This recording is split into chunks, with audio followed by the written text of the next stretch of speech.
രാധ ഞാൻ രാധ കണ്ണനെ മറക്കാത്ത രാധ. രാധ ഞാൻ രാധ കണ്ണനെ മറക്കാത്ത രാധ. വൃന്ദാവനം നീ മറന്നോ, മധുരയെ നീ മറന്നോ. വൃന്ദാവനം നീ മറന്നോ, മധുരയെ നീ മറന്നോ. രാധയെ നീ മറന്നോ, കണ്ണാ പൈക്കളെ നീ മറന്നോ.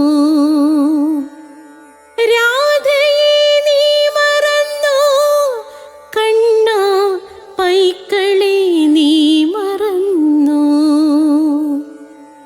രാധ രാധ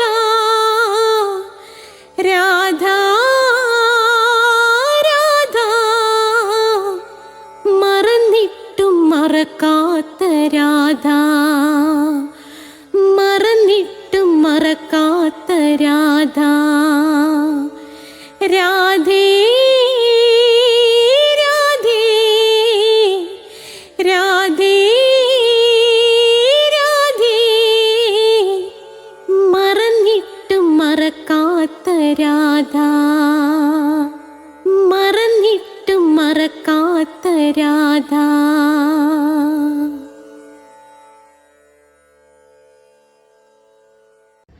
രാധേ രാധേ ഓ രാധേ രാധേ രാധേ രാധേ ഓ രാധേ രാധേ.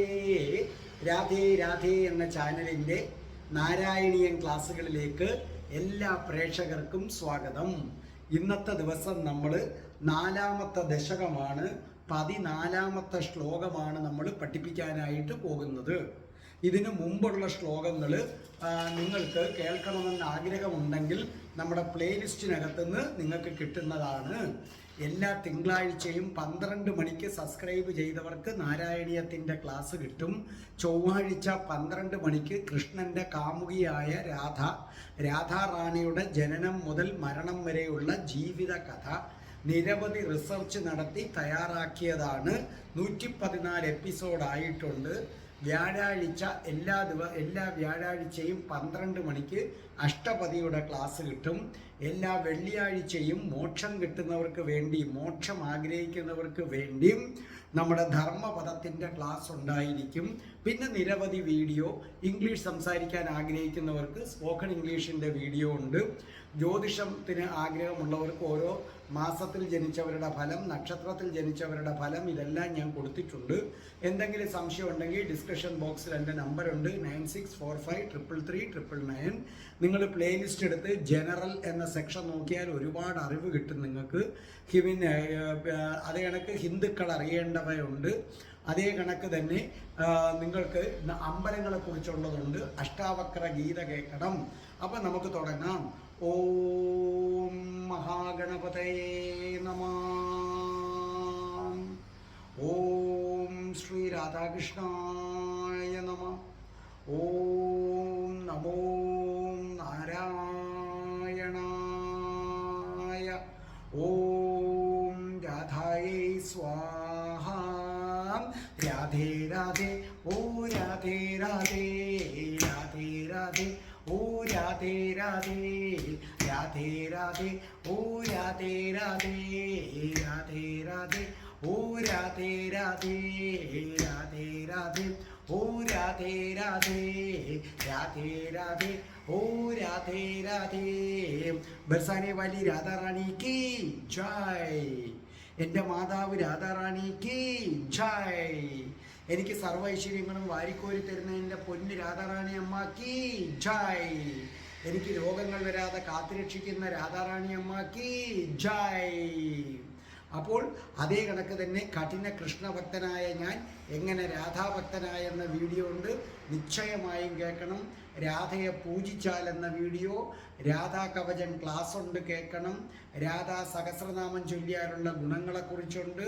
അപ്പോൾ ഇതൊക്കെ നിങ്ങൾ കേൾക്കുമല്ലോ. അപ്പോൾ ഇന്നത്തെ ദിവസം നമുക്ക് നാരായണീയത്തിൻ്റെ ശ്ലോകം, അതായത് 4-ാമത്തെ ദശകം, നമുക്ക് 14-ാമത്തെ ശ്ലോകം പാടിത്തരുന്നത് നിങ്ങൾക്ക് സുപരിചിതയായി മാറിയ നമ്മുടെ കൊച്ചു മിടുക്കി ദക്ഷമോളാണ്. ആ ദക്ഷമോള് പാടുന്നത് നിങ്ങൾ കേട്ടുകൊള്ളൂ. തസ്യ ചക്ഷിതിപയോ മഹോ നിലാദ്യോ മഹത് പ്രകൃതി സപ്തകാവൃതി തത്തദാത്മകതയാ വിശൻ സുഖീ യാതി ദേ പദമനാവൃതം വിഭോ. അപ്പോൾ നമ്മുടെ ദക്ഷമോള് അതിമനോഹരമായി പാടിത്തന്നത് കേട്ടല്ലോ. ഒരിക്കൽ കൂടി കഠിന കൃഷ്ണഭക്തനായ ഞാൻ എങ്ങനെ രാധാഭക്തനായെന്ന വീഡിയോ നിങ്ങൾ കേൾക്കണം. അതേ കണക്ക് രാധയെ പൂജിച്ചാൽ എന്ന വീഡിയോ പ്ലേലിസ്റ്റ് എടുത്ത് രാധയുടെ പ്രണയം എടുത്താൽ മതി. ലിങ്ക് വേണ്ടവർക്ക് അയച്ചു തരും. രാധാ കവചത്തിൻ്റെ ക്ലാസ് ഉണ്ട്, അത് കേട്ടിട്ട് ചൊല്ലണം. രാധാ കവചം നമ്മൾ ധരിച്ചാലുള്ള ഗുണങ്ങൾ ഞാൻ പറഞ്ഞിട്ടുണ്ട്. രാധാ സഹസ്രനാമം ജപിച്ചാലുള്ള ഗുണം പറഞ്ഞിട്ടുണ്ട്. ഇനി നോക്കേ, തസ്യ ചക്ഷിതിപയോ മഹോ അനില ദ്യോ മഹത് പ്രകൃതി സപ്തകാവൃതി തത്തദാത്മകയാ വിശൻ സുഖി യാതി ദേ പദമനാവൃതം വിഭോ. തത്തദാത്മകതയാ വിശൻ സുഖി യാതി ദേ പദമനാവൃതം വിഭോ. എഴുതിക്കോ. തസ്യ ച അർത്ഥം അതിൻ്റെ, അതിൻ്റെ കോമ ഇട്ടിട്ട് ബ്രഹ്മാണ്ടത്തിൻ്റെ. അതിൻ്റെ എന്നതുകൊണ്ട് ഉദ്ദേശിക്കുന്നത് ബ്രഹ്മാണ്ടത്തിൻ്റെ. ക്ഷിതി ഭൂമി, ക്ഷിതി ഭൂമി. അത് ഞാൻ പിരിച്ചെഴുതി പറയാം. ഇവിടെ പറഞ്ഞിരിക്കുന്ന തസ്യജ ക്ഷിതി പയോ മഹോ അനില ദ്യോ, അത് പിരിച്ച് ഞാൻ പറയുകയാണ്. ക്ഷിതി ഭൂമി. പയ ജലം, പയ ജലം, പയസ് എന്നാണ് ആ വാക്ക് ചേർന്ന് വരുമ്പോൾ പയ. നിങ്ങൾ പയ ജലം. മഹാ തേജസ്, മഹാ തേജസ് അഗ്നി. മഹസ് എന്നാണ് വാക്ക്. നിങ്ങൾ മഹാ എന്ന് എഴുതിയാൽ മതി. അപ്പോൾ നിങ്ങൾ എഴുതേണ്ട ഇത്രയേ ഉള്ളൂ. ക്ഷിതി സമം ഭൂമി, പയ സമം ജലം, മഹാ സമം തേജസ് അഗ്നി, തേജസ് അല്ലെങ്കിൽ അഗ്നി. അനില, അനില വായു, അനില വായു. ദ്യോ, ദ്യോ ആകാശം, ദ്യോ ആകാശം. മഹത്, മഹത്തത്വം, മഹത് മഹത്തത്വം. പ്രകൃതി അർത്ഥം മായ, മായ. സപ്തക അർത്ഥം 7, സപ്തക 7. ആവൃതി അർത്ഥം ആവരണങ്ങൾ, ആവൃതി ആവരണങ്ങൾ. അടുത്തത് തത്തദാത്മകതയ. ബുക്ക് നോക്കി എഴുതണം. തത്തദാത്മകതയ. സമ ഇട്ടിട്ട് അത് പിരിച്ചെഴുത്. തത് അധികം, തത് അധികം. 2 വട്ടം തത്ത് വരും. തത് അധികം, തത് അധികം. ആത്മകഥയ അർത്ഥം അതാതിൻ്റെ സ്വരൂപത്തിൽ, അതാതിൻ്റെ സ്വരൂപത്തിൽ. ഇങ്ങനെ അർത്ഥം എഴുതണം. അതാതിൻ്റെ സ്വരൂപത്തിൽ. വിഷൻ, വിഷൻ പ്രവേശിച്ചിട്ട്, വിഷൻ അർത്ഥം പ്രവേശിച്ചിട്ട്. സുഖി, സുഖി അർത്ഥം എന്താണ്? സുഖിക്കുന്നു, സുഖിക്കുന്നു. ഇച്ചിരി കട്ടി വാക്കുകളാ. യാതി, യാതി അർത്ഥം എഴുതിക്കോ, പ്രാപിക്കുന്നു, യാതി പ്രാപിക്കുന്നു. തേ, തേ അങ്ങയുടെ, അങ്ങയുടെ. അനാവൃതം, അനാവൃതം ആവരണമില്ലാത്ത, ആവരണം മൂടിയിട്ടില്ലാത്ത, ഒന്നുകൊണ്ടും മൂടിയിട്ടില്ലാത്ത, തുറന്നു കിടക്കുന്ന. അതാണ് അനാവൃതം, ആവരണമില്ലാത്ത. അത് മനസ്സിലാകുന്നില്ലെങ്കിൽ മൂടപ്പെട്ടിട്ടില്ലാത്ത, ഒന്നുകൊണ്ടും മൂടിയിട്ടില്ലാത്ത എന്നാണ് അർത്ഥം. ഇപ്പം നമ്മൾ ഷർട്ടില്ലാതെ നിൽക്കുമ്പോൾ അനാവൃതമായ നെഞ്ചെന്ന് പറയും. പദം, പദം സ്ഥാനത്തെ. പദം ഭഗവാന്റെ സ്ഥലം, ഭഗവാന്റെ വാസസ്ഥലത്തെയാണ് പദം. അപ്പോൾ ഇനി ഇതിൻ്റെ മൊത്തത്തിലുള്ള അർത്ഥം ഞാൻ പറഞ്ഞു തരാം. സർവശക്തനായ ഭഗവാനേ കൃഷ്ണ, ആ ഭക്തൻ, അതായത് ഭഗവാന്റെ ഭക്തൻ ബ്രഹ്മാണ്ടത്തിൻ്റെ ഭൂമി, ജലം, അഗ്നി, വായു, ആകാശം, മഹത്തത്വം, മായ എന്നീ 7 ആവരണങ്ങളിലും അതാതിൻ്റെ സൂക്ഷ്മരൂപമായി പ്രവേശിച്ചിട്ട്, പറയുന്ന വ്യക്തമായി കേട്ടോണം, ഇച്ചിരി കട്ടിയാണ്. സർവശക്തനായ ഭഗവാനെ ശ്രീകൃഷ്ണ, അങ്ങയെ മനസ്സിൽ ധ്യാനിച്ചുകൊണ്ട് ശരീരം ഉപേക്ഷിക്കാൻ സാധിക്കുന്ന ഭാഗ്യവാനായ ഭക്തൻ ഭൂമി, ജലം, അഗ്നി, വായു, ആകാശം, മഹത്തത്വം, മായ ഇങ്ങനെ 7 ആവരണങ്ങൾ കൊണ്ടാണ് ബ്രഹ്മാണ്ടം നിർമ്മിച്ചിരിക്കുന്നത്. ഈ 7 ആവരണങ്ങളിലും അതാതിൻ്റെ സൂക്ഷ്മരൂപമായി പ്രവേശിക്കും. ഇപ്പം നമുക്ക് വലിയ രൂപമാണ്, അതിൻ്റെ സൂക്ഷ്മരൂപമായിട്ട് നമ്മൾ ഈ ഭൂമിയിൽ അതിൻ്റെ സൂക്ഷ്മരൂപമായി പ്രവേശിക്കും. ജലത്തിൽ ജലത്തിൻ്റെ സൂക്ഷ്മരൂപമായി പ്രവേശിക്കും. അഗ്നിയിൽ അഗ്നിയുടെ സൂക്ഷ്മരൂപമായി പ്രവേശിക്കും. അങ്ങനെ പ്രവേശിച്ച് അവിടെയുള്ള ആ എല്ലാ സുഖങ്ങളും അനുഭവിച്ച് ആനന്ദം അനുഭവിച്ചുകൊണ്ട് ഒടുവിൽ ആ ആവരണങ്ങളില്ലാത്ത അനാവൃതമായ ഭഗവാൻ ശ്രീകൃഷ്ണൻ്റെ പരമപദം പ്രാപിക്കുന്നു. ഇതാണ് ഇതിൻ്റെ അർത്ഥം. ഇത് വിശദീകരിക്കുമ്പോഴേ നല്ലതുപോലെ മനസ്സിലാകൂ. ഇവിടെ പറഞ്ഞിരിക്കുന്ന അർത്ഥം ഇത്രയേ ഉള്ളൂ. അല്ലയോ ഭഗവാനെ ശ്രീകൃഷ്ണ, പൃഥ്വ്യപ്തേജോ വായുവാകാശങ്ങൾ, പൃഥി എന്ന് പറഞ്ഞാലാണ് ക്ഷിതി, ഭൂമി, ജലം, വായു, അഗ്നി, ആകാശം, മഹത്തത്വം, മായ ഈ 7 ആവരണങ്ങളിലും അതാതിൻ്റെ സൂക്ഷ്മരൂപത്തിൽ പ്രവേശിക്കും. ഈ സൂക്ഷ്മരൂപം ഞാൻ പറഞ്ഞാൽ മനസ്സിലാക്കി തരാം നിങ്ങൾക്ക്. ഒരു കടൽ, നമ്മൾ കടലിൽ നിന്ന് ഒരു തുള്ളി വെള്ളം, മനസ്സിലായി, നമ്മൾ ഫില്ലറിനകത്ത് ഒരു തുള്ളി വെള്ളം എടുക്കുന്നു. അപ്പോൾ എന്ത് ചെയ്യുന്നു? ഈ ഒരു തുള്ളി വെള്ളം കടലിൻ്റെ സൂക്ഷ്മരൂപമാണ്. അപ്പം കടലിൽ നിന്ന് നമ്മൾ ഒരു തുള്ളി വെള്ളം എടുക്കുന്നു. ആ ഒരു തുള്ളി വെള്ളം കടലിൻ്റെ സൂക്ഷ്മരൂപമാകുന്നു. അങ്ങനെ ഈ പൃഥ്വ്യപ്തേജോ വായുവാകാശങ്ങളിൽ നമ്മൾ ഈ സ്ഥൂല ശരീരം വിട്ടിട്ട് സൂക്ഷ്മ ശരീരവുമായി പ്രവേശിച്ച് അവിടെയുള്ള സുഖങ്ങൾ അനുഭവിച്ച് ഒടുവിൽ ഭഗവാന്റെ പരമപദത്തിൽ എത്തിച്ചേരുന്നു. ഇതിങ്ങനെ മൊത്തത്തിൽ കേട്ട ഒരു ചെറിയ ആശയക്കുഴപ്പം ഉണ്ടാകും, പേടിക്കണ്ട. ഓരോ വരിയും എടുത്ത് ഞാൻ പഠിപ്പിക്കുമ്പോഴേ ഇത് വ്യക്തമാകത്തുള്ളൂ. ഇനി നമുക്ക് 1ാമത്തെ വരിയിലേക്ക് വരാം. ശ്രദ്ധിച്ചു കേട്ടോ. തസ്യ ചക്ഷിതി പയോ മകോ അനില. കണ്ടില്ലേ? തസ്യ ച അതിൻ്റെ എന്ന് പറഞ്ഞാൽ ബ്രഹ്മാണ്ടത്തിൻ്റെ, ക്ഷിതി ഭൂമി, പയ ജലം, അഹസ് അഗ്നി, അനില വായു. ഇത് നമ്മൾ നേരത്തെ പറഞ്ഞു. ഇവിടെ നമ്മളോട് ഭട്ടതിരിപ്പാട് പറഞ്ഞു തരികയാണ് എന്താണ് ബ്രഹ്മാണ്ടം. ബ്രഹ്മാണ്ടം എന്ന് പറഞ്ഞാൽ പൃഥ്വ്യപ്തേജോ വായുവാകാശങ്ങൾ എന്നിവ ചേർന്നതാണ്. അതായത് ഈ പ്രപഞ്ചത്തിലെ ബ്രഹ്മാണ്ടം എന്ന് പറയുന്നത് പൃഥ്വി എന്ന് പറഞ്ഞാൽ ഭൂമിയും, അതേ കണക്ക് ജലവും, ജലം, തേജസ്, അഗ്നി, വായു, ആകാശം. മനസ്സിലായി? വായു പിന്നെ ആകാശം. അപ്പം നമ്മുടെ കൺമുന്നിൽ കാണുന്ന അല്ലെങ്കിൽ കൺമുന്നിൽ കാണാൻ പറ്റാത്ത ബ്രഹ്മാണ്ടങ്ങൾ നിരവധിയുണ്ട്. ഈ ബ്രഹ്മാണ്ടങ്ങൾ ഭൂമി, അഗ്നി, വായു, ആകാശം എന്നിവ കൊണ്ടുള്ള ഒരു ആവരണത്തിനുള്ളിൽ വ്യക്തമായ രൂപം പ്രാപിച്ചവയാണ് എന്ന് പറഞ്ഞാൽ ഇത്രയേ ഉള്ളൂ അതിൻ്റെ അർത്ഥം. നമ്മൾ ആവി പിടിക്കുമ്പോൾ ഷീറ്റ് തലവഴി മൂടിക്കൊണ്ട് പിടിക്കുന്നു. ആ ഷീറ്റിനകത്തൊരു രൂപമുണ്ട്. അതുപോലെ ഈ ബ്രഹ്മാണ്ടം ഒരു രൂപം കൈവരിക്കുന്നത് എങ്ങനെയാണെന്ന് ചോദിച്ചാൽ ബ്രഹ്മാണ്ടത്തിന് ചുറ്റും ഒരു മറയുണ്ട്. ആ മറയ്ക്കുന്ന ആള്, അതായത് ആവി പിടിക്കുന്ന നമ്മളെ മറയ്ക്കുന്നത് തലയിലിട്ടിരിക്കുന്ന ഷീറ്റ്. അതുപോലെ ഈ ബ്രഹ്മാണ്ടത്തിൻ്റെ ആവരണം, മറയ്ക്കുന്ന ആവരണങ്ങളാണ് ഭൂമി, വായു, ആകാശം, അഗ്നി, ജലം, മനസ്സിലായില്ലേ, എന്നിങ്ങനെ 5 കാര്യങ്ങൾ കൊണ്ട് മറച്ചു വച്ചിരിക്കുന്നു. ഈ 5 കാര്യങ്ങൾക്കുള്ളിലുള്ള രൂപമാണ് ബ്രഹ്മാണ്ടം.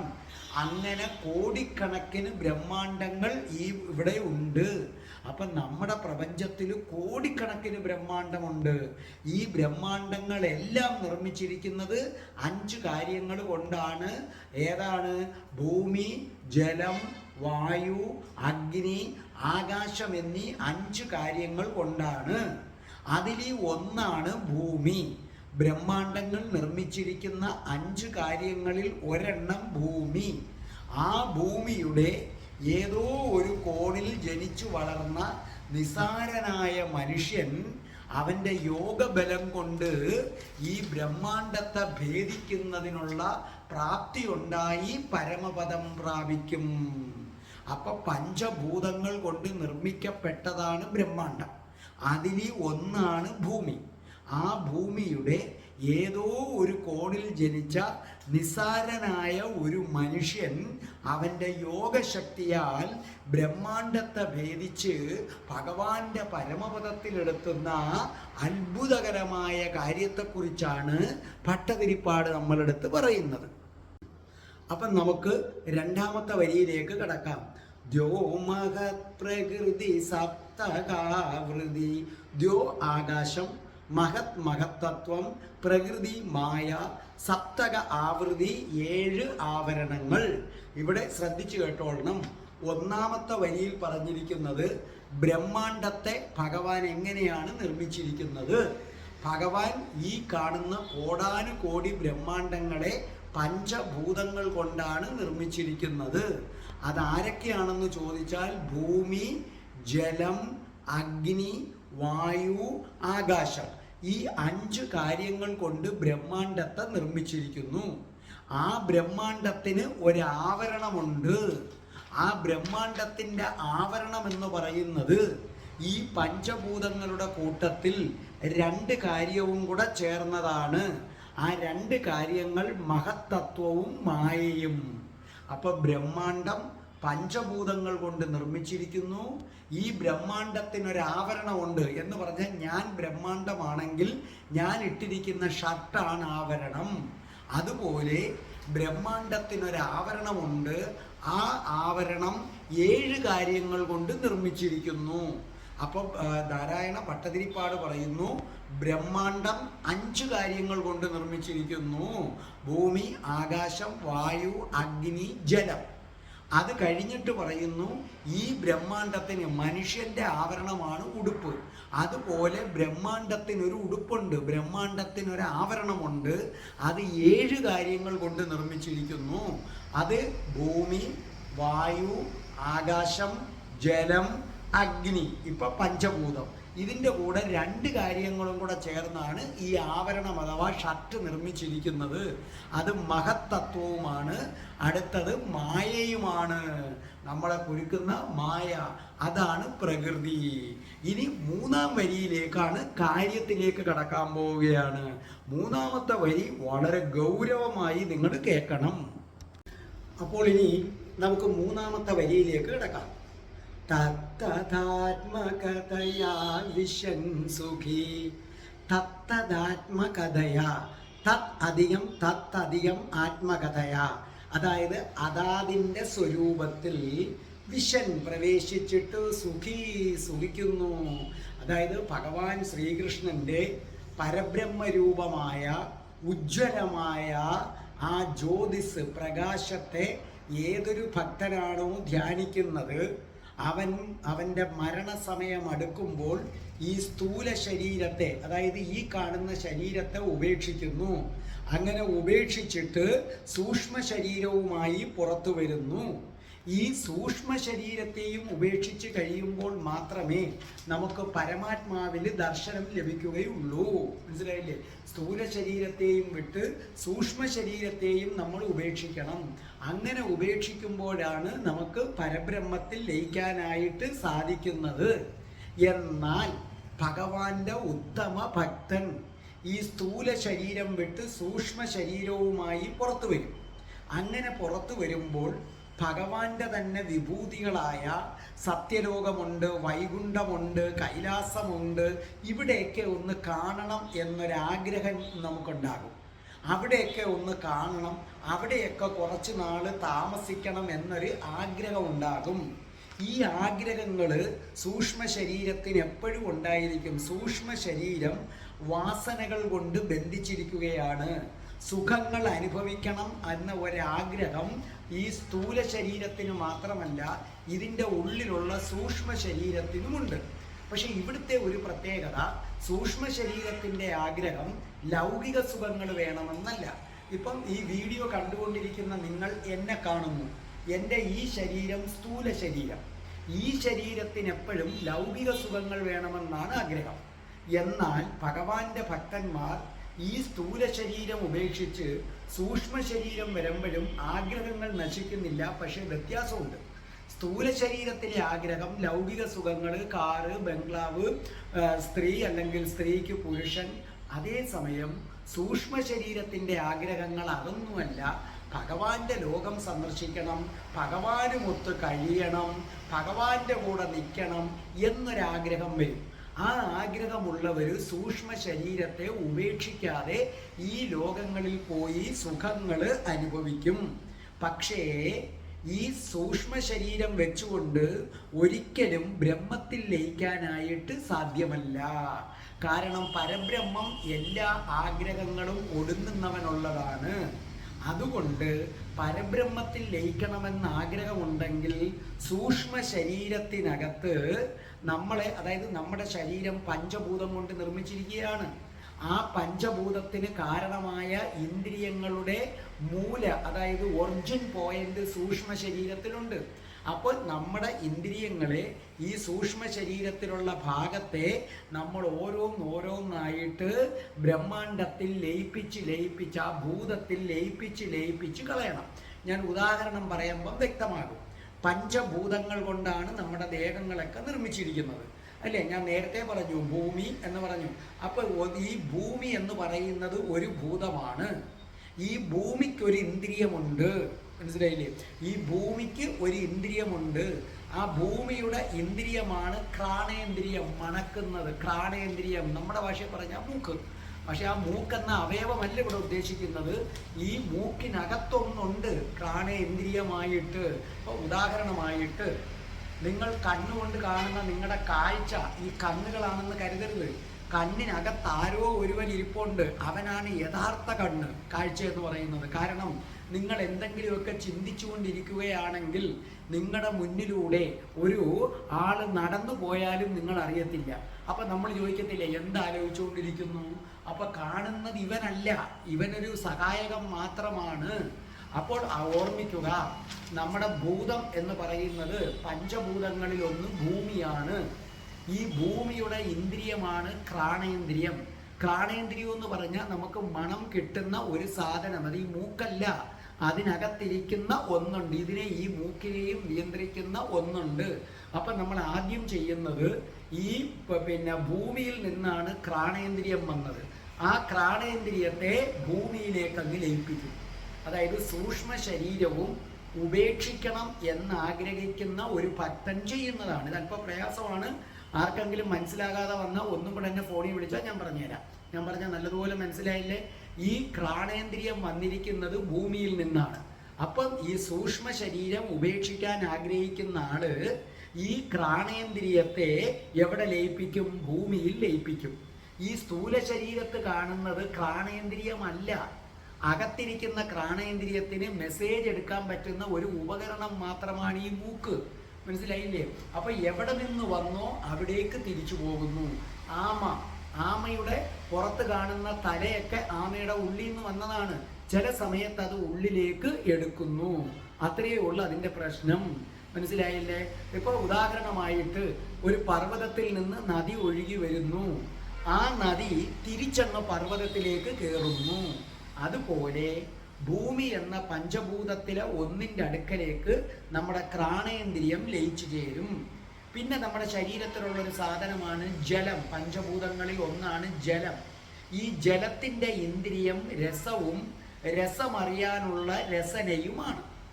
ജലത്തിൻ്റെ ഇന്ദ്രിയം രസവും, രസമറിയാനുള്ള രസനയുമാണ്. ഇതങ്ങ് തിരിച്ച് ജലത്തിൽ ലയിപ്പിക്കും. പിന്നെ ഉള്ളത് തേജസ്സാണ്, അഗ്നി. തേജസ്സിൻ്റെ ഇന്ദ്രിയം കാഴ്ചയാണ്, അതിനെ തേജസ്സിൽ ലയിപ്പിക്കും. ഓർമ്മിക്കണേ, കണ്ണല്ല, കാഴ്ചയാണ്. കണ്ണൊരു ഇന്ദ്രിയമാണെന്ന് നമ്മളങ്ങ് വെറുതെ പറയുന്നതാ. കാരണം കണ്ണല്ല ഇന്ദ്രിയം. കണ്ണ് ഈ കാഴ്ച എന്ന് പറയുന്ന ഇന്ദ്രിയത്തിൻ്റെ ഒരു ഭാഗം മാത്രമാണ്. അതാണ് ഞാൻ നേരത്തെ പറഞ്ഞത്, നിങ്ങൾ എന്തെങ്കിലും ചിന്തിച്ചുകൊണ്ടിരുന്നാൽ നിങ്ങളുടെ കണ്ണിൻ്റെ മുമ്പിലൂടെ ഒരാന പോയാലും അറിയില്ല. അപ്പം കണ്ണൊരു വസ്തുവാണ്. യഥാർത്ഥത്തിൽ ആ ഇന്ദ്രിയത്തിൻ്റെ പേര് കണ്ണെന്നല്ല, കാഴ്ച. അപ്പം നമ്മൾ തേജസ്സിനകത്ത് കാഴ്ചയെ ലയിപ്പിക്കും. അതേ കണക്ക് വായുവിൻ്റെ ഇന്ദ്രിയങ്ങളാണ് നമ്മുടെ പഞ്ചപ്രാണങ്ങളും സ്പർശനേന്ദ്രിയമായ ത്വക്കും. അപ്പം നമ്മുടെ പഞ്ചപ്രാണങ്ങളും സ്പർശനേന്ദ്രിയമായ ത്വക്കും നമ്മൾ വായുവിലങ്ങ് ലയിപ്പിക്കും. മനസ്സിലായല്ലോ? അപ്പോൾ ഒരു വ്യക്തിക്ക് സ്ഥൂല ശരീരം, ഭഗവാൻ ശ്രീകൃഷ്ണൻ്റെ ഭക്തൻ ഈ സ്ഥൂല ശരീരം വിട്ടിട്ട് സൂക്ഷ്മ ശരീരവുമായി പുറത്തേക്ക് വരും. കുറച്ചു നാൾ വൈകുണ്ഠത്തൊക്കെ പോയി സുഖം അനുഭവിക്കും. അതിനുശേഷം ഇനിയിപ്പം വൈകുണ്ഠത്തുള്ള സുഖങ്ങളൊക്കെ മതി, ഭഗവാൻ ശ്രീകൃഷ്ണൻ്റെ പരമസ്വരൂപമായ ആ പരബ്രഹ്മത്തിൽ ലയിക്കണമെന്ന ആഗ്രഹം വരുമ്പോൾ നമ്മുടെ സൂക്ഷ്മ ശരീരത്തിൽ അടങ്ങിയിരിക്കുന്ന പഞ്ചഭൂതങ്ങളിലേക്ക് ഓരോ ഇന്ദ്രിയങ്ങളെ ലയിപ്പിച്ച് കളയുന്നു. അപ്പോൾ ഭൂമിയിലേക്ക് ഘ്രാണേന്ദ്രിയത്തെ ലയിപ്പിക്കും, ജലത്തിലേക്ക് രസവും രസനയും ലയിപ്പിക്കും, വായുവിലേക്ക് പഞ്ചപ്രാണങ്ങളും അതോടൊപ്പം തന്നെ ത്വക്കും ലയിപ്പിക്കും. അതേ കണക്ക് തേജസ്സിലേക്ക് ഏതിനെ ലയിപ്പിക്കും? കാഴ്ചയെ ലയിപ്പിക്കും. ഇങ്ങനെ ഓരോ ഭൂതത്തിലേക്കും ഈ ഇന്ദ്രിയങ്ങളെ എന്ത് ചെയ്യുന്നു? ലയിപ്പിക്കുന്നു. അങ്ങനെ ഓരോ ഇന്ദ്രിയങ്ങളും പഞ്ചഭൂതങ്ങൾക്കുള്ള എല്ലാം അങ്ങ് ലയിപ്പിച്ചു കഴിയുന്നതോടുകൂടി പിന്നെ സൂക്ഷ്മ ശരീരത്തിൽ അവശേഷിക്കുന്നത് രണ്ട് കാര്യങ്ങളാണ്. ഒന്ന് മനസ്സ്, മറ്റൊന്ന് ബുദ്ധി. അപ്പോൾ നമ്മൾ പറഞ്ഞത് നല്ലതുപോലെ മനസ്സിലായല്ലോ. എൻ്റെ ഈ ശരീരം സ്ഥൂല ശരീരം, ഇത് ഉപേക്ഷിച്ച് സൂക്ഷ്മ ശരീരം വരും. സൂക്ഷ്മ ശരീരത്തിന് ആഗ്രഹങ്ങളുണ്ട്. ആഗ്രഹങ്ങളുള്ളവന് പരബ്രഹ്മത്തിൽ ലയിക്കാൻ പറ്റില്ല. അവൻ കുറച്ചു നാൾ വൈകുണ്ഠത്തും മറ്റും താമസിക്കും. ഇനി വൈകുണ്ഠത്തെ താമസം മതിയാക്കി ഇനി സൂക്ഷ്മ ശരീരവും ഉപേക്ഷിക്കണം. സൂക്ഷ്മ ശരീരം ഉപേക്ഷിക്കുക എന്ന് പറഞ്ഞാൽ അതിൻ്റെ അർത്ഥം സൂക്ഷ്മ ശരീരത്തിലുള്ള ഇന്ദ്രിയങ്ങളെ ഇല്ലാതാക്കുക. അത് എവിടേക്ക് വന്നു അതിലേക്ക് തിരിച്ചു കൊടുക്കുക. അപ്പം നമ്മുടെ സൂക്ഷ്മ ശരീരത്തിലെ ഒരു ഇന്ദ്രിയമാണ് ഘ്രാണേന്ദ്രിയം. അത് വന്നത് ഭൂമിയിൽ നിന്നാണ്, ഭൂമിയിലങ്ങ് ലയിപ്പിക്കും. സൂക്ഷ്മ ശരീരത്തിലെ മറ്റൊരു ഇന്ദ്രിയമാണ് ജലം. അത് വന്നത് രസത്തിൽ നിന്നും രസനയിൽ നിന്നുമാണ്, അതിലേക്കങ്ങ് ലയിപ്പിക്കും. സൂക്ഷ്മ ശരീരത്തിലെ മറ്റൊരു ഇന്ദ്രിയമാണ് തേജസ്, അതായത് കാഴ്ച. ആ കാഴ്ചയെ നമ്മൾ എന്ത് ചെയ്യും? തേജസ്സിലേക്ക് അങ്ങ് ലയിപ്പിക്കും. അതേ കണക്ക് തന്നെ മറ്റൊരു ഇന്ദ്രിയമാണ് വായു. അതിൻ്റെ ഇതാണ് പഞ്ചപ്രാണങ്ങളും ആരെന്ന് പറയുന്നത് ത്വക്കും. സൂക്ഷ്മ ശരീരത്തിലെ പഞ്ചപ്രാണങ്ങളെയും ത്വക്കിനെയും വായുവിന് വിട്ടുകൊടുക്കുന്നു, കാഴ്ചയെ തേജസ്സിന് വിട്ടുകൊടുക്കുന്നു, പിന്നെ രസത്തെയും രസനത്തെയും ജലത്തിനും അങ്ങ് വിട്ടുകൊടുക്കുന്നു, സൂക്ഷ്മ ശരീരത്തിന് അടങ്ങിയിരിക്കുന്ന ഘ്രാണേന്ദ്രിയത്തെ ഭൂമിക്കും വിട്ടുകൊടുക്കുന്നു. അതോടുകൂടി സൂക്ഷ്മ ശരീരം ചുരുങ്ങിക്കഴിഞ്ഞു. ഇനി സൂക്ഷ്മ ശരീരത്തിലുള്ളത് മനസ്സും ബുദ്ധിയും മാത്രമാണ്. അതെന്ത് ചെയ്യണമെന്നാണ് ഇനി അടുത്ത വരിയിൽ പറയുന്നത്. ഇനി നമുക്ക് നാലാമത്തെ വരിയിലേക്ക് കടക്കാം. യാതി തേ പദമനാവൃതം വിഭോ. യാതി പ്രാപിക്കുന്നു, തേ അങ്ങയുടെ, അനാവൃതം ആവരണമില്ലാത്ത, മറയില്ലാത്ത, മറച്ചിട്ടില്ലാത്ത, പദം കൃഷ്ണന്റെ വാസസ്ഥലം, അതായത് പരബ്രഹ്മം. അങ്ങനെ ഒടുവിൽ യാതൊരു മറകളുമില്ലാത്ത, യാതൊന്നിനാലും മറയ്ക്കപ്പെട്ടിട്ടില്ലാത്ത, ഇപ്പം നമ്മൾ പല പല കാര്യങ്ങളാൽ മറക്കപ്പെട്ടിരിക്കുകയാണ്. ഘ്രാണേന്ദ്രിയത്താൽ മറക്കപ്പെട്ടിരിക്കുന്നു, പിന്നെ കാഴ്ചയാൽ മറക്കപ്പെട്ടിരിക്കുന്നു, അതേ കണക്ക് തന്നെ നമ്മൾ ബുദ്ധിയാൽ, മനസ്സിനാൽ മറക്കപ്പെട്ടിരിക്കുന്നു. അതുകൊണ്ടാണ് ഞാൻ ധർമ്മപദത്തിൽ പറയുന്നത് ഈ ബുദ്ധിയൊന്നും ശരിയല്ല, പാണ്ഡിത്യ കസർത്തുകളൊക്കെ നിങ്ങൾ കളയണമെന്ന് ഞാൻ പറയുന്നത് അതുകൊണ്ടാണ്. മനസ്സിലല്ലേ? രസവും രസനയാലും മറയ്ക്കപ്പെട്ടിരിക്കുന്നു. അങ്ങനെ യാതൊരു മറയുമില്ലാത്ത ഭഗവാന്റെ രൂപത്തെ, പരബ്രഹ്മത്തെ പ്രാപിക്കുന്നു. ശ്രദ്ധിച്ചു കേൾക്കുക. ബ്രഹ്മവും ബ്രഹ്മാണ്ടവും രണ്ടും രണ്ടാണ്. പരബ്രഹ്മവും ബ്രഹ്മാണ്ടങ്ങളും രണ്ടും രണ്ടാണ്. എന്നാൽ പരബ്രഹ്മത്തിൽ നിന്ന് തന്നെയാണ് ബ്രഹ്മാണ്ടം ഉണ്ടായിരിക്കുന്നത്. ബ്രഹ്മാണ്ടത്തിൽ മഹത്തത്വമെന്ന ഭാവമുണ്ട്. ബ്രഹ്മാണ്ടത്തിൽ മഹത്തത്വമെന്ന ഭാവമുണ്ട്, ബ്രഹ്മത്തിലില്ല. അതായത് ബ്രഹ്മാണ്ടത്തിൽ മനസ്സുണ്ട്, ബുദ്ധിയുണ്ട്, മറ്റു വികാരങ്ങൾ ബ്രഹ്മാണ്ടത്തിൽ കാണപ്പെടുന്നു, ബ്രഹ്മത്തിനകത്തിതില്ല. അപ്പൊ ബ്രഹ്മാണ്ടത്തിലെ ജീവജാലങ്ങൾക്ക് ബ്രഹ്മത്തിൽ നിന്ന് തികച്ചും വ്യത്യസ്തമായ ഭാവങ്ങളും വിചാരങ്ങളും ഒക്കെ ഉണ്ട്. അതാണ് മഹത്തത്വം എന്ന് പറയുന്നത്. അപ്പൊ ശ്രദ്ധിച്ചു കേൾക്കണം. ബ്രഹ്മത്തിൽ നിന്നാണ് നമ്മളെല്ലാം ഉണ്ടായത്. പക്ഷേ നമ്മളെ സംബന്ധിച്ചിടത്തോളം ബ്രഹ്മത്തിൽ നിന്ന് വ്യത്യസ്തമായിട്ട് മഹത്തത്വം എന്ന സംഗതികൾ ഈ ബ്രഹ്മാണ്ടത്തിലും നമുക്കും അടങ്ങിയിരിക്കുന്നു, ബ്രഹ്മാണ്ടത്തിലും അടങ്ങിയിരിക്കുന്നു. അതുകൊണ്ടാണ് വൈകുണ്ഠം പോലും പ്രാകൃത പ്രളയകാലത്ത് നശിച്ചു പോകുന്നത്. അപ്പൊ ബ്രഹ്മത്തിന് മനസ്സില്ല, ബുദ്ധിയില്ല, മറ്റ് ചിന്തകളില്ല, അറ്റാച്ച്മെന്റ് ഇല്ല, ഒന്നുമില്ല. പക്ഷേ ബ്രഹ്മാണ്ടത്തിലെ ജീവജാലങ്ങൾക്ക് ഇതൊക്കെ ഉണ്ട്. അപ്പം നമ്മുടെ സൂക്ഷ്മ ശരീരത്തിനകത്ത് മഹത്തത്വമുണ്ട്. അതായത് സൂക്ഷ്മ ശരീരത്തിനകത്ത് മനസ്സുമുണ്ട്, ബുദ്ധിയുമുണ്ട്. ആ സൂക്ഷ്മ ശരീരത്തിലെ മനസ്സിനെയും ബുദ്ധിയെയും കൂടെ ബ്രഹ്മാണ്ടം എന്ന മഹാതത്വത്തിൽ നമ്മൾ എന്ത് ചെയ്യണം? ലയിപ്പിക്കും. അങ്ങനെ ലയിപ്പിക്കുന്നതോടുകൂടി സൂക്ഷ്മ ശരീരം പൂർണ്ണമായിട്ടും ഇല്ലാതായി മാറും. അപ്പം ആദ്യമേ നമ്മൾ പറഞ്ഞു, സൂക്ഷ്മ ശരീരത്തിനകത്ത് ആരൊക്കെ ഉണ്ട്? ഘ്രാണേന്ദ്രിയമുണ്ട്. സൂക്ഷ്മ ശരീരത്തിനകത്ത് ഘ്രാണേന്ദ്രിയമുണ്ട്, പിന്നെ കാഴ്ചയുണ്ട്, രസമുണ്ട്, രസനയുണ്ട്, അതോടൊപ്പം തന്നെ പഞ്ചപ്രാണങ്ങളുണ്ട്, ത്വക്കുണ്ട്. അപ്പൊ ഇതിനെയൊക്കെ നമ്മൾ ഓരോന്നിലായിട്ട് ലയിപ്പിക്കും. ഇനി സൂക്ഷ്മ ശരീരവും വേണ്ട, എനിക്ക് പരബ്രഹ്മത്തിൽ ലയിക്കണം എന്ന ആഗ്രഹം വരുന്ന അവസരത്തിൽ നമ്മൾ ഘ്രാണേന്ദ്രിയത്തെ, അത് വന്നത് ഭൂമിയിൽ നിന്നാണ്, ഭൂമിയുടെ മകനാണ് ഘ്രാണേന്ദ്രിയം, ഘ്രാണേന്ദ്രിയത്തെ ഭൂമിക്ക് വിട്ടുകൊടുക്കും. രസവും രസനയും ഒക്കെ ജലത്തിൻ്റെ മകനാണ്, അതിനെ അങ്ങോട്ടങ്ങ് വിട്ടുകൊടുക്കും. സൂക്ഷ്മ ശരീരത്തിൽ ഇരിക്കുന്ന കാഴ്ചയെ തേജസ്സിന് വിട്ടുകൊടുക്കും, കാരണം തേജസ്സിൻ്റെ മകനാണ്. സൂക്ഷ്മ ശരീരത്തിൽ ഇരിക്കുന്ന പഞ്ചപ്രാണനെയും അതേപോലെ തന്നെ ത്വക്കിനെയും കൂടെ വായുവിന് വിട്ടുകൊടുക്കും, കാരണം അത് വായുവിൻ്റെ മകനാണ്, അത് വായുവിൽ നിന്ന് ഇങ്ങോട്ടേക്ക് വന്നതാണ്. ഇതെല്ലാം പോയി കഴിയുമ്പോൾ രണ്ട് കാര്യങ്ങൾ അവശേഷിക്കും, അതാണ് മനസ്സും ബുദ്ധിയും. അങ്ങനെ ഒടുവിലായിട്ട് ഈ മനസ്സും ബുദ്ധിയും വരുന്നത് ബ്രഹ്മാണ്ടത്തിൽ നിന്നാണ്. ആ ബ്രഹ്മാണ്ടത്തിലേക്ക് ആരെ ലയിപ്പിക്കുന്നു? മനസ്സിനെയും ബുദ്ധിയെയും ലയിപ്പിക്കുന്നതോടുകൂടി നമ്മുടെ സൂക്ഷ്മ ശരീരം പരിപൂർണമായും ഇല്ലാതാവുകയും അങ്ങനെ എന്ത് സംഭവിക്കുന്നു? നമ്മുടെ മുന്നിൽ പരമമായ ബ്രഹ്മം പ്രത്യക്ഷപ്പെടുകയും നമ്മൾ ആ ബ്രഹ്മത്തിൽ ലയിച്ച് ചേർന്ന് പരമാനന്ദത്തിൽ അങ്ങനെ അനുഭവിക്കുകയും ചെയ്യും. അപ്പം നിങ്ങൾ ആലോചിക്കുക, നിങ്ങളുടെ ഇന്ദ്രിയ വാസനകളും ഈ ശരീരവും കൃഷ്ണദർശനത്തെ മറയ്ക്കുന്ന മുഖംമൂടികളാണ്, ആവരണങ്ങളാണ്. അപ്പം നിങ്ങൾക്ക് കൃഷ്ണനെ കാണുന്നതിനുള്ള ഏറ്റവും വലിയ തടസ്സം എന്താണ്? കൃഷ്ണനെ കാണുന്നതിനുള്ള തടസ്സം ഇതാണ്. ഒന്ന്, ലൗകിക സുഖങ്ങളിലുള്ള ആഗ്രഹം. കാറ് വേണം, ബംഗ്ലാവ് വേണം, മക്കൾ വേണം, ഭാര്യ വേണം, അവർ വളർന്ന് ഉയർന്ന നിലയിൽ എത്തണം, ഇങ്ങനെയുള്ള ആഗ്രഹങ്ങൾ. ഈ ആഗ്രഹങ്ങൾ രണ്ട്, ഈ ശരീരം നിലനിർത്താനുള്ള ശ്രമങ്ങൾ, ഇത് രണ്ടും കൃഷ്ണനെ കാണുന്നതിന് തടസ്സമാണ്. കൃഷ്ണന്റെ പരമപദമായ ബ്രഹ്മത്തിൽ അലിഞ്ഞു ചേരാനായിട്ട് അത് തടസ്സമാണ്.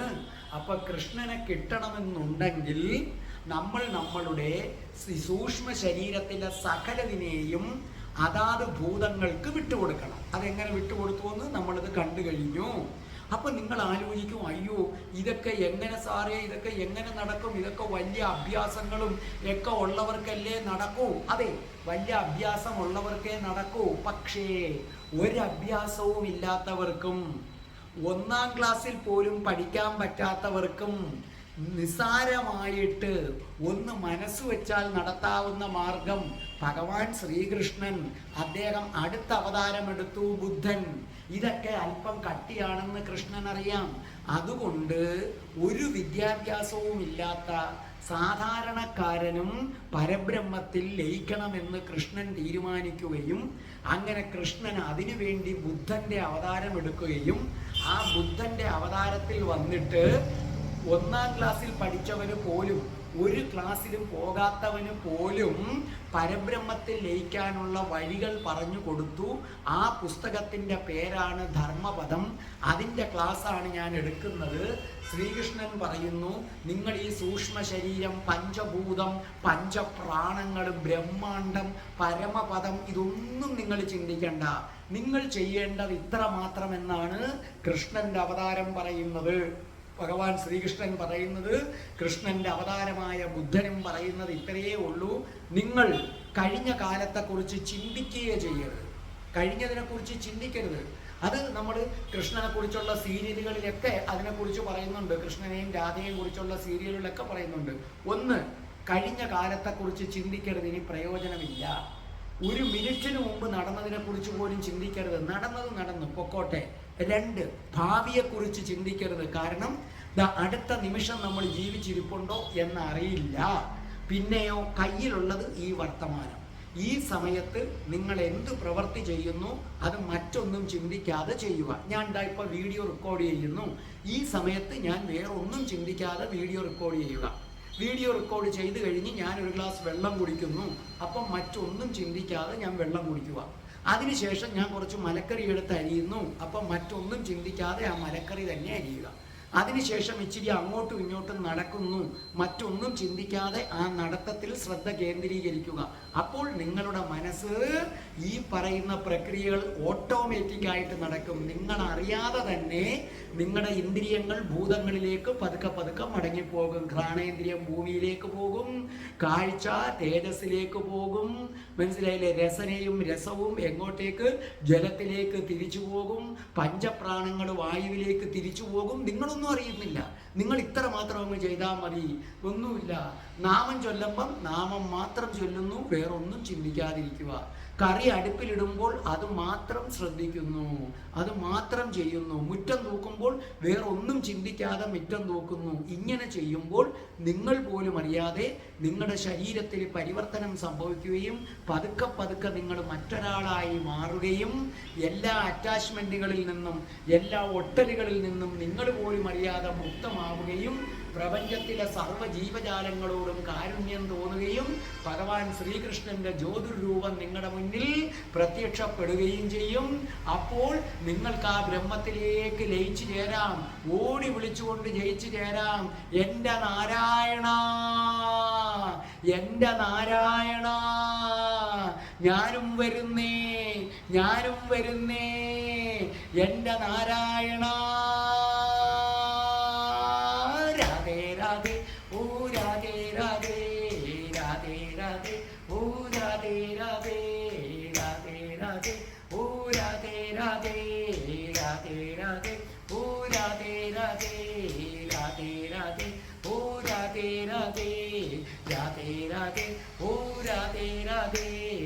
ഓം ശ്രീം ഹ്രീം ക്ലീം ഐം രം രാസേശ്വരി രാധികായേ സ്വാഹ.